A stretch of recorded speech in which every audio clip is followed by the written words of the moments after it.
Today's lecture is going to talk about marriage and courtship. There are two types of marriage. The one that here in America we are most familiar with is called monogamy. It is the most recognized form and is the only legal form of marriage in the United States. Monogamy means one is married or committed to only one partner at a time. This, of course, has changed in recent years, in that here in America we can have same-sex marriages. And we can also have unions of people who live together in long-term committed relationships. Sometimes these relationships are recognized by law, for example, domestic partnerships, and other times they are not.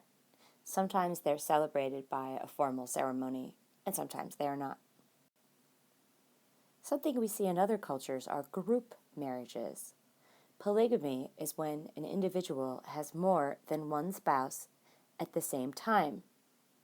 Polygyny is the marriage pattern in which a male has more than one wife.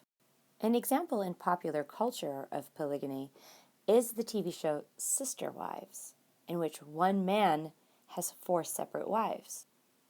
Even though this is illegal in the United States, it is still a very interesting show to watch, and it's very interesting to see their unique family dynamic. Polyandry is a rare form of polygamy in which a woman may have more than one husband. Here's a map of polygamous relationships that are allowed around the world. In some parts of the world, polygamous marriages are recognized under civil law, and in many parts of the world, polygamy is illegal and they are constitutionally banned. So take a moment to look at the parts of the world where we do see polygamy and our part of the world, in the United States, where we see that polygamy is definitely illegal, but some people, like in the show Sister Wives, have found some loopholes. We are going to see a culture in Sudan, the Dinka, that practice polygamy. This first video clip is going to show you the marriage and courtship practices of the Dinka, a tribe in southern Sudan.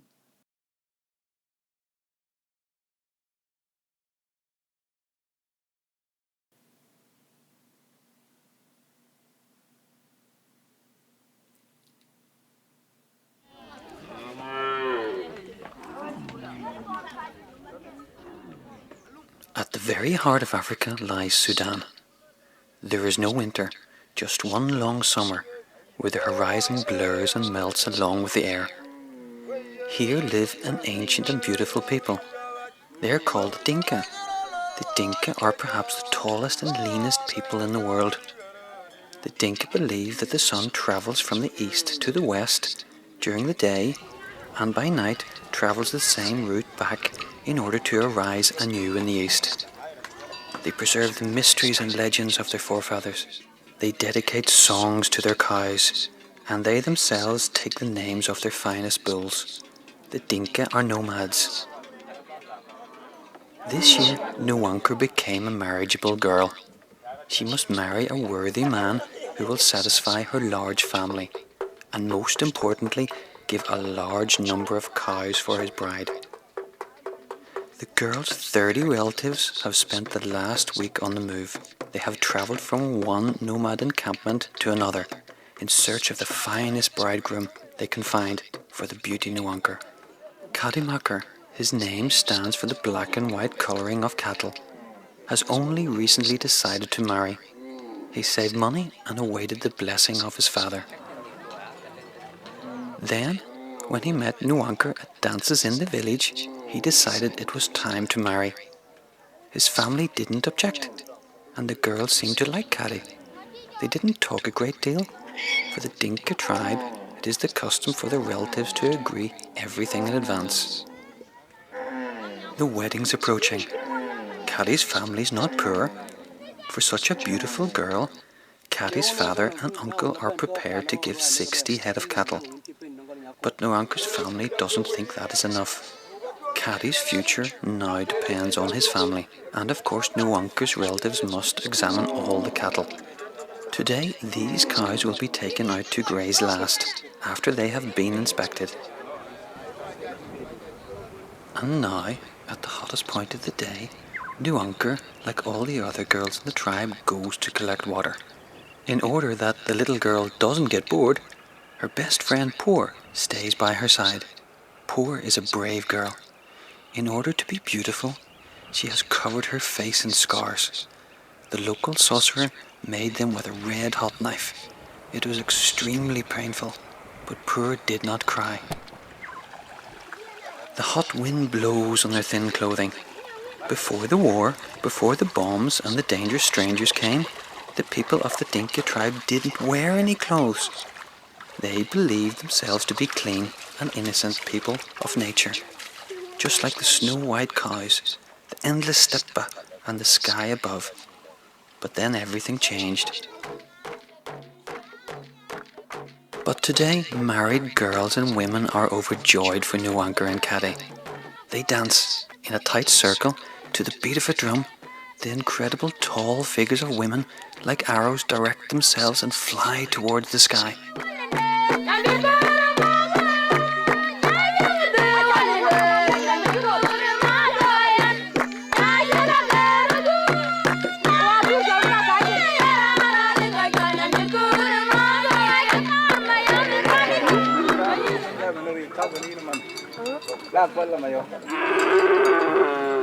This night, however, Caddy is not thinking about supper.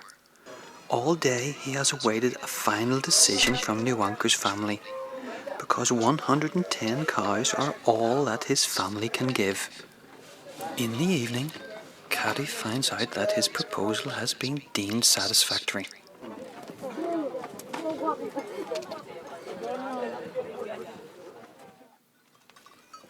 In the morning, the camp comes to life unusually early. The animals and people awake. It's as if an unseen force drives them. People are in search of fresh pastures for their cattle, the blazing sun driving them closer and closer to the great river Nile. After several days, they break up their new camp, again harness their cows, again sing songs about bulls, cook ugali and dance. Naked boys will splash in another stream. And then, on another beautiful morning like today's, the wind will change, or the mood, or the hyenas will howl too loud at night, and they will move on, slowly dissolving into the dawn haze to the sound of cowbells, taking their weddings, worries and songs with them. Behind them, they leave the ash of burnt-out fires, the barest remains of their housing, and only ghosts of the past. They disappear today in order to be reborn in a magical way, in a different place, in this enormous, boundless world that belongs to the people of the Dinka. A world that is eternal, like life itself. What did you notice about the Dinka? What did you notice about their ceremony? What did you think of the fact that the family gives cattle in exchange for a bride? That is something called a bride price, and this is very common in many parts of the world. The bride is not being sold. In our culture, you would see that as offensive and strange, but rather it is the forming of a union between families. This union is economic in nature, but it is also social. It is also political. This union ensures that the families will be loyal to one another and will protect one another for years to come. Now let's take a look at the marriage and courtship practices among the Nasarema. You are probably very familiar with what the quote-unquote typical American marriage looks like. But as you know, it is also steeped deeply in traditions and symbols that might not make a lot of sense to us anymore. In this next video, comedian Aziz Ansari describes in his stand-up routine what marriage looks like from an outsider's perspective. But imagine if marriage didn't exist, and you're a guy and you ask a woman to get married. Imagine what that conversation would be like. You'd be like, hey, so, we've been hanging out together all the time, spending a lot of time together and everything. Yeah, I know. I want to keep doing that till you're dead.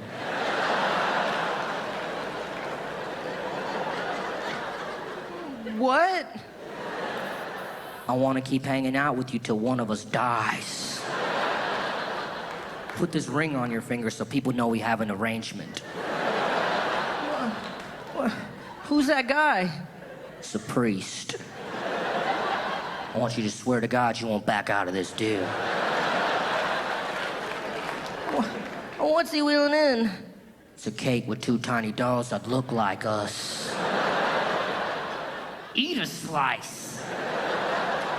Now feed a little bit to me.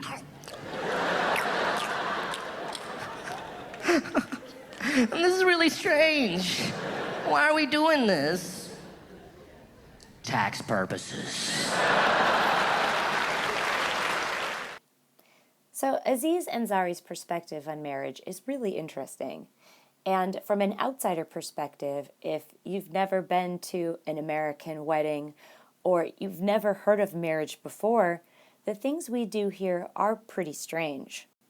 Think about the dress and the flowers and the food and the music. There are so many different things that we do that celebrate marriage.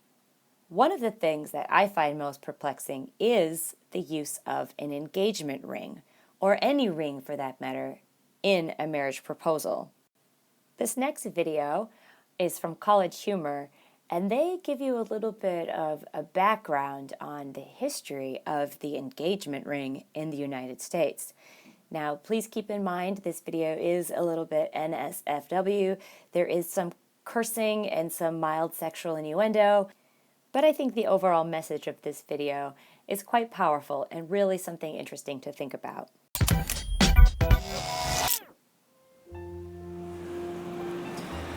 You've made me the happiest man in the world. Emily, will you marry me? How sweet. You like it, so you're putting a ring on it. But have you ever wondered why we put diamond rings on things we like at all? Oh God, you're gonna tell us the awful truth about engagement rings, aren't you? Yeah, I am. Hi, I'm Adam Conover. Hey, Adam. And you may think of the diamond engagement ring as a timeless symbol of love, but it turns out this ancient tradition was invented less than a century ago by the De Beers Diamond Corporation. Before the 1930s, nobody exchanged diamond rings when they got engaged. It wasn't a thing. Apple, what do you say we get married? Oh, that's a swell idea, Frank. What do you give me? Well, I got the shiny red apple. Sold. Oh, I love you, Frank. But in 1938, the De Beers Diamond Cartel launched a massive ad campaign, claiming that the only way for a real man to show his love is with an expensive hunk of crystallized carbon. And we bought that shit. Now, hold on. Looks like if I don't buy you one of these ring dealies, then I'm a tiny pecked pencil neck. Well, it's on the side of a building, so it's gotta be true. Well, crumbs. In fact, every element of the traditional American engagement was designed to make more money for De Beers. How much you drop on that rock? I don't know, like $4 grand. Jesus, Louises, that's more than your car. My dad said the rule was 2 months' salary. Yeah, sorry, dude. That's not a rule. That's just an arbitrary number from an old De Beers ad campaign. Buy her a diamond worth 1 month's salary. She'll be sure to love you eternally. Profits are down. Better make it 2 months. This has gotta be the most successful ad campaign of all time. This is like if in 50 years people were going, Oh, honey, the same thing again? Yeah, you know that old rule. Pizza in the morning, pizza in the evening, pizza at supper time.